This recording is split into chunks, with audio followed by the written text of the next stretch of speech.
The morning sun slid lazily across the concrete in Tempe, Arizona, casting long shadows beneath the polished glass facade of Granger Auto Restoration, a shop known for vintage machines and inflated egos. The air buzzed with the scent of motor oil, coffee, and a hint of superiority. And just beyond Bay 3, a girl adjusted her hoodie as she stepped inside unnoticed. Amira Johnson didn't come to prove anything. She came to spend time with her father. Malcolm Johnson, a seasoned mechanic with quiet eyes and calloused hands, had worked here for over 5 years. His reputation among serious car restorers was solid, the guy who could rebuild a transmission by fill alone. But in this new chapter of Granger Auto, skill had taken a back seat to swagger. The man behind that shift was Ethan Granger, the owner's son and recent heir to the business. Where his father had valued grit and quiet brilliance, Ethan valued appearances. Clean shirts, branded gear, young blood. And he made it clear from his first week that this was no longer your father's garage, and certainly not one for teenage girls. So when Amira showed up on a slow Saturday just to shadow her dad like she'd done for years, it didn't take long for Ethan to make a scene. "Tell your daughter to stay out of the way," he called across the floor, loud enough for everyone to hear. "This ain't a classroom." No greeting, no handshake, just that. Malcolm didn't respond, not with words. He simply gave his daughter a small glance. The kind fathers used to say, "Keep calm, let it pass." He knew this routine too well. But Amira, she heard every syllable. She felt it settle into the air like exhaust, thick, unnecessary, and toxic. She didn't flinch. She didn't even lift her gaze from the dusty Aston Martin V12 half buried in Bay 3. Instead, she reached into her cloth tote, pulled out a shop rag, and began wiping her hands. The shop buzzed around her, banter between techs, clinks of metal, music humming from a forgotten speaker. But there was a current underneath, one that tightened whenever someone who didn't belong entered the room. And for Ethan Granger, Amira didn't belong. Malcolm, working quietly beneath the frame of a half-gutted Shelby Mustang, knew better. He'd seen what his daughter could do since she was 10 years old. The way she learned, by watching, asking, doing. He'd never pushed her. She just took to engines like they were speaking a language she already understood. That morning, as he tightened a belt pulley, he noticed her eyes drifting, not to the chaos of the shop, but toward the untouched Ferrari V12 near the corner. The same one that had sat dead for weeks while grown men circled it like a puzzle they couldn't solve. A team of mechanics had tried to fire it up, checked every fuse, every relay, replaced sensors, reset the onboard diagnostics, and still, nothing but silence from under the hood. Now, as Amira stepped a little closer, wiping her palms with calm precision, she heard them bickering again. "Has to be the ignition feed," one muttered. "Nah, wiring's clean, it's something deeper," another argued. She looked for a moment longer, then spoke softly like she was talking to herself. "I think that sensor's wired backwards." The garage didn't go silent. It laughed. A skinny tech with a backwards cap chuckled. "We got ourselves a technician, huh?" Another chimed in. "What's next? She's going to reprogram the ECU with her phone?" Before Malcolm could even open his mouth, Ethan raised a hand, his voice sliding in like oil over water. "Actually," he said, flashing a grin that didn't quite reach his eyes, "let's give her a shot." A hush fell. "You serious?" one of the guys asked. Ethan nodded, stepping aside like a ringmaster introducing a sideshow. "You think that sensor's off? Prove it. Fix it. If you're right, I'll clean the whole shop floor with a toothbrush." The laughter didn't return this time. Just eyes, watching. Amira looked at her father. He hesitated, then said under his breath, "You don't have to." She smiled, small, quiet, determined. "I know."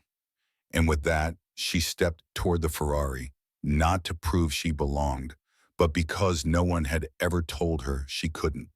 The hood of the Ferrari hissed softly as Amira lifted it open, like the car itself was exhaling after weeks of neglect. A tangle of wiring, hoses, and mechanical hesitation lay beneath, messy and half reassembled, the kind of scene most technicians approach with a sight and a prayer. Amira didn't sigh. She didn't pray. She observed. Eyes scanning the labyrinthine V12, she moved like someone searching for a familiar rhythm, a pulse buried under metal and oversight. Across the bay, Ethan Granger leaned against a support beam, arms crossed, posture relaxed but calculating. He was waiting for her to fold, waiting for her to hesitate. He didn't realize yet, this wasn't her first engine, and it wouldn't be her last.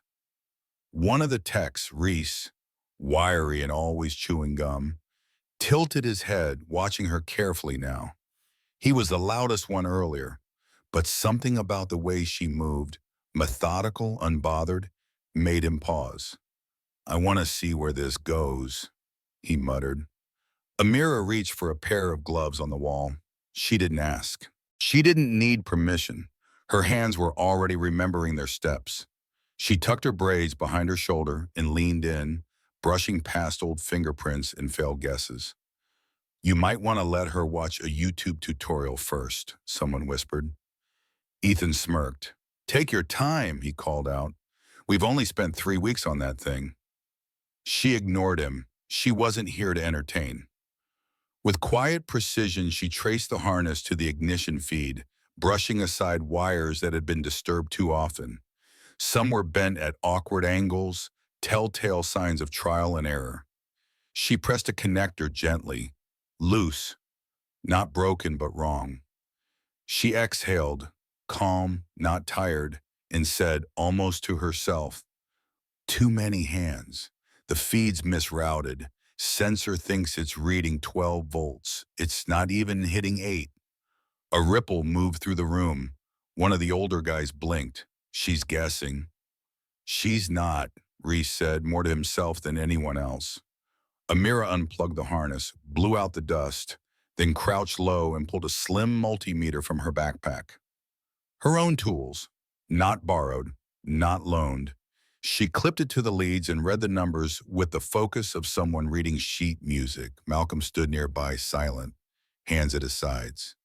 He didn't coach, didn't interfere.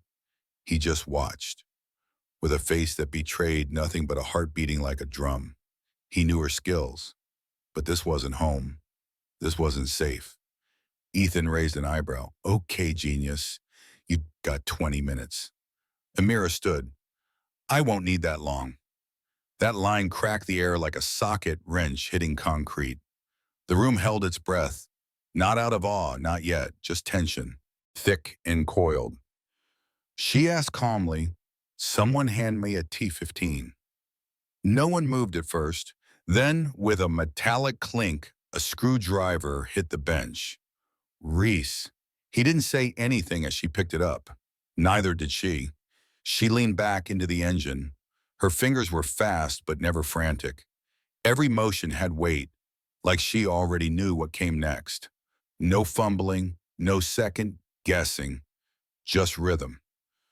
"Touch the wrong wire and it locks out," Ethan warned from behind. "You fry that ECU and we're out 20 grand. Amira didn't look up. "Then maybe you should have read the wiring diagram." The silence that followed was heavier than his warning. Even Malcolm blinked. Reese let out a low whistle. She continued working, unraveling what others had nodded, realigning what had been overlooked. Then softly, "Your throttle offset's off by 2 points. That's why the sensor's starving." Now the room leaned closer, not to challenge, to learn. One of the senior techs, Tucker, boots oil stained, hands folded, murmured, "I rewired that relay."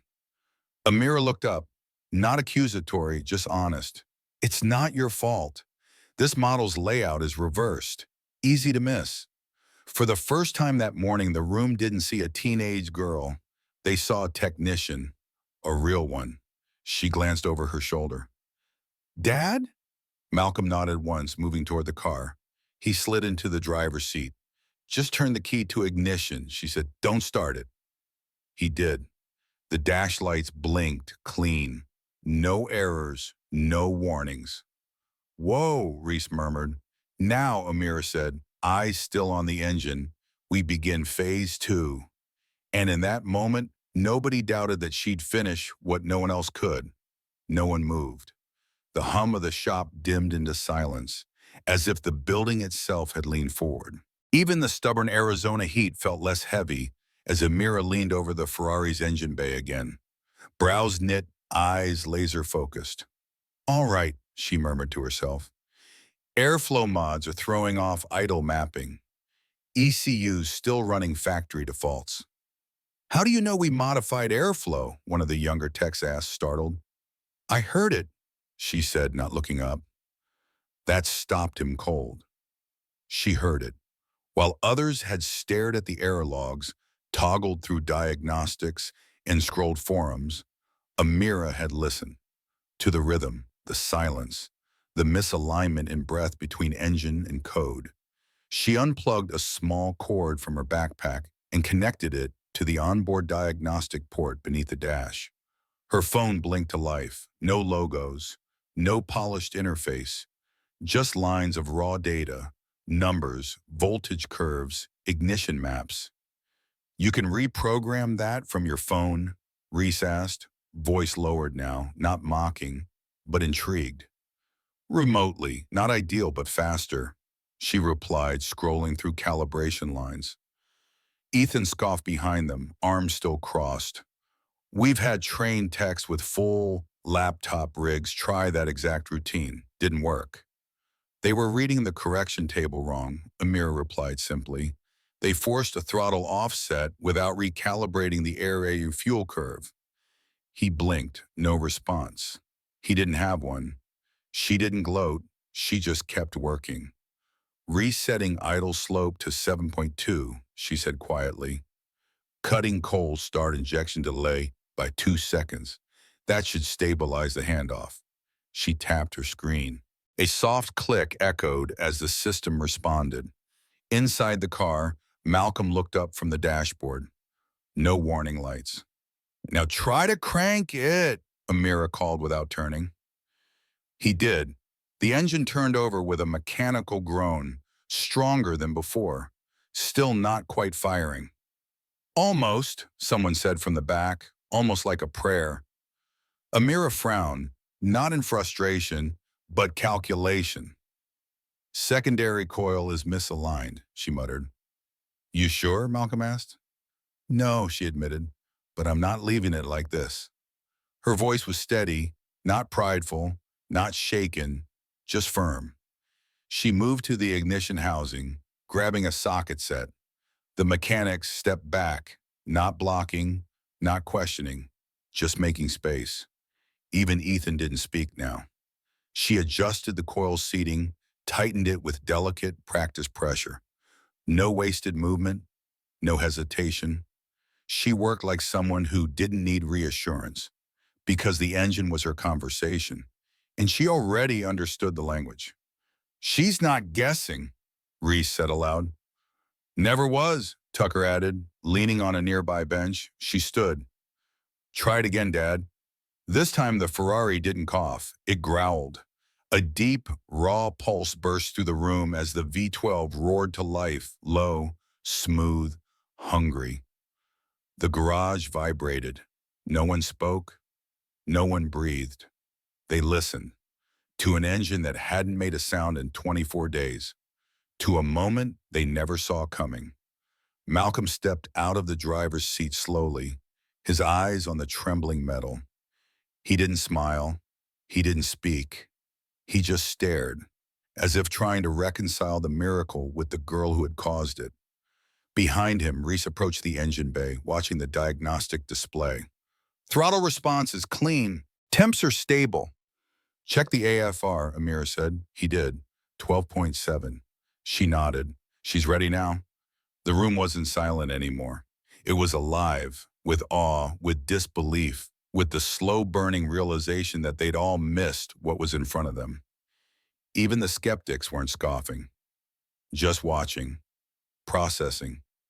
Tucker scratched his chin. I rewired that relay 3 times. Never even thought to check the voltage choke. It's easy to miss, Amira said gently, especially when you're used to looking at things the same way. And there it was. She hadn't insulted them, hadn't flaunted, just held up a mirror and showed them what they hadn't seen. Ethan stepped forward, his voice quieter now. Fixing one engine doesn't make you a pro. And Mira met his eyes, calm as ever. I never said it did. You're the one who made it a dare. She didn't linger. She didn't ask for applause. She unplugged her phone, wiped her hands, and stepped back. The Ferrari purred behind her, like it had only ever been waiting for her touch. The engine continued to purr, low, confident, alive. But Amira Johnson didn't turn to it. Her eyes remained on Ethan Granger, whose confident smirk had vanished, replaced by something harder to name. Not quite shame, not quite respect. More like recognition, wrapped in discomfort. The look of a man who just lost a bet he didn't realize he'd made. Still, Ethan reached for control. That doesn't mean you're some kind of expert, he muttered. I never said I was, Amira replied. You're the one who made it a contest. The words were soft, precise, but they struck deeper than raised voices ever could. Across the garage, the mood had shifted again. Where once there had been mockery, now there was stillness. The kind of stillness that follows realization, not about the car, but about the people in the room. Reese stepped forward, arms crossed, jaw tight. You know what gets me? He said aloud. She's the first person in this garage who didn't overthink that engine. She just saw the truth and fixed it. Another mechanic, Tucker, added, 30 years in this game and I missed what she caught in 15 minutes. Ethan tried to brush it off. Okay, so she's got a sharp eye. Doesn't mean she's trained. Amira's expression didn't change. She calmly stepped around the car and reached into her backpack, still sitting by the workbench. From it, she pulled a folded envelope, the corners smudged with grease. She handed it to Reese. He raised an eyebrow, then unfolded it carefully. His eyes widened as he read. Yo, he whispered. What is it? Someone asked. Reese turned the letter around. At the top was a crisp letterhead, Massachusetts Institute of Technology. Halfway down the page, bold and clear, full academic scholarship awarded, Mechanical Engineering Division. There were audible inhales across the garage. Even Tucker, normally unfazed, let out a soft, no way. You got in at MIT? Reese asked, voice hushed like he'd stumbled into a sacred moment. Amira nodded once.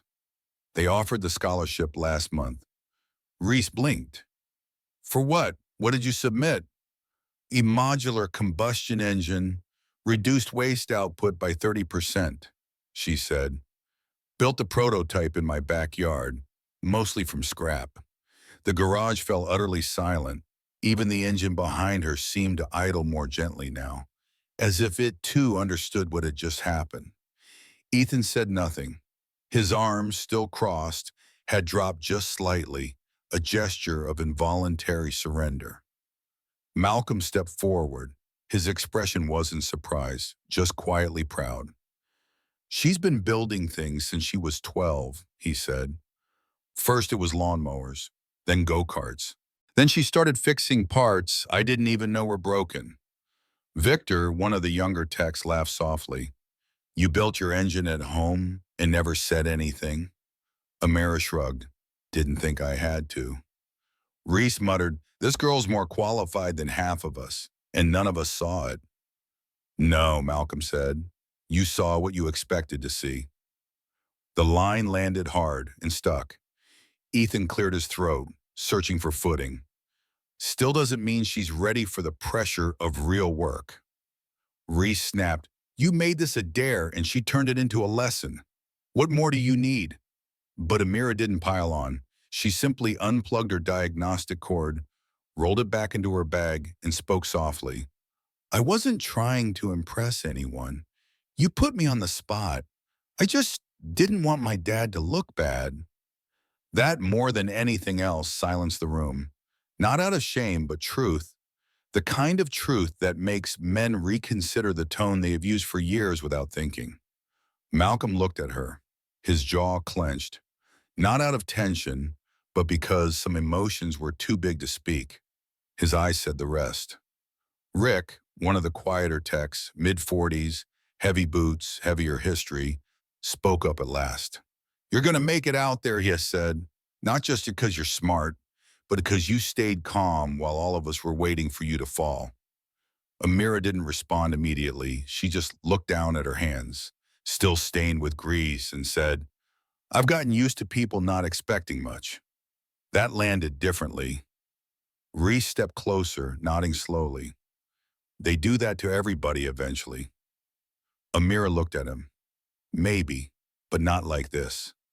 The room went quiet again, not out of awkwardness, but reflection. Even Ethan didn't speak, because now the story wasn't about the engine anymore. It was about what they failed to see, until it was undeniable. The engine still hummed behind her, its rhythm smooth, precise, obedient, like it knew whose hands had awakened it. But Amira Johnson didn't turn back to it again. The work was done. The lesson had already spoken through steel and silence. Now the room itself had changed. There was no more muttering, no more jokes, just the quiet presence of men reckoning with their blind spots.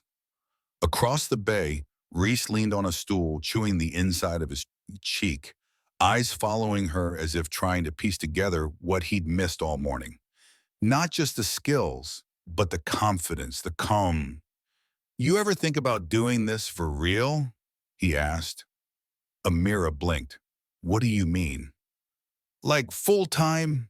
As a career? Some shops that pay for hands like yours. She tilted her head, thought for a moment. Maybe, she said. I like fixing things. I like it when something broken finally clicks. It feels right. Tucker nodded. That's what this job's supposed to be. Not titles, not who barks the loudest, just solving the problem. Reese turned to Malcolm. You knew she was like this? Malcolm chuckled softly. Tried to tell you all. The girl's been ahead of the curve since she was 15. Rebuilt a whole transmission one summer just to see if she could. In the corner, Ethan Granger hadn't spoken again. He stood with his arms crossed, but the weight in his posture had shifted. No longer defensive, just quiet, watching. Amira stepped back to her backpack and pulled something else out. A compact scan tool, half assembled, screen slightly scratched, wires exposed. Built this myself, she said. Wrote the software too. The room let out another low whistle. Victor, the younger tech, tilted his head. Wait, you coded your diagnostic tool? She nodded. Used to get bored on weekends. You built engines and wrote software? Reese asked, half laughing in disbelief. Still learning, she replied. Always learning. That right there was what no one in that garage could ignore. She wasn't trying to be better than them. She was just working harder than most ever thought they had to. When she finally turned to go, there was no ceremony, no round of applause. She slung her backpack over one shoulder, wiped her hands with a shop towel, and nodded once to her dad. Ready? He grabbed his cap. Let's beat the heat. As they walked toward the exit, Reese jogged a few steps forward. Hey, before you go. They turned back. He lifted a small hand as if about to say something wise, then shrugged. Just don't forget us when you're building rocket ships or something. Amira smiled. You fix a Ferrari, you don't forget the garage. Victor called from behind them. You're a mechanic, Amira, degree or not. She paused at the door, her voice calm. Maybe, but I think I'm something else too. What's that? Reese asked. A builder, she said, of engines, of ideas, maybe even better ways to treat people. The door clicked shut behind her. 1 week later, A new photo hung above the cracked coffee machine in the Granger Auto break room. In it, Amira stood arms deep in the Ferrari, focused on her eyes, not even aware the security camera had caught her. Below it, a small plaque read, "The day we learned again." No one scoffed. No one teased. They looked at that photo and saw the moment their mindset shifted. Even Ethan stayed late one night, reviewing the diagnostic logs she generated. The code was tight, the fix was clean, and most importantly, it was done without ego. That mattered. 2 months later, Granger Auto quietly hired its first female apprentice. Not for show, not for press, because no one rolled their eyes anymore when the idea came up. Moral of the story, some challenges aren't meant to test your ability, they're meant to reveal who you already are. Amira Johnson didn't yell. She didn't defend her worth. She didn't rise to Ethan's bait. She listened, focused, acted, and when the engine roared to life, so did the truth. She wasn't there to prove herself. She was there to remind them they'd overlooked her. Because when someone dares you to show your worth, you have two choices: step back or show them who you've always been. So next time someone assumes you don't belong, let your work speak, let your hands answer, let your silence roar.